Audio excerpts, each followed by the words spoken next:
Friends, what other books and television series or other movies are similar thematically to The Hunger Games in that they are about an oppressed group of people rising up against their oppressor? I really love books and films that encourage activism.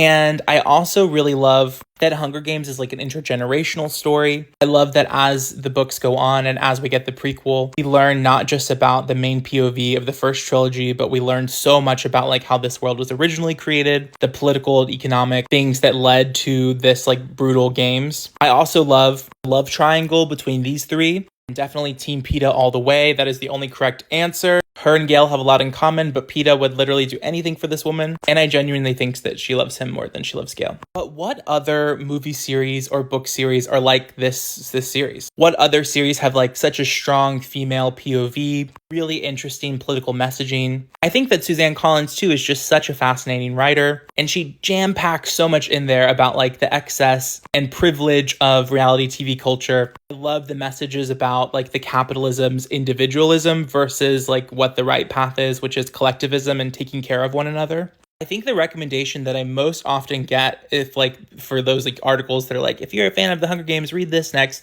is The Maze Runner. And I have read all of those books and also seen those movies. I'm a huge fan. But I'm wondering what other movies, books, television shows, anything that are essentially as compelling, as engaging, as well written, and just as interesting as this series is. I know there's so many books like this, but I'm just going to crowdsource because I know that the people that follow me are super smart. A lot of book talkers that follow me. I know y'all are reading all the time, watching movies all the time, watching TV shows all the time. So I would love your recommendations because I am looking to read more dystopian stories that encourage us to fight back against oppression. I think that's my favorite genre of book, actually. Like books that encourage liberation of both how you think about the world, how you think about your society, just like liberatory books.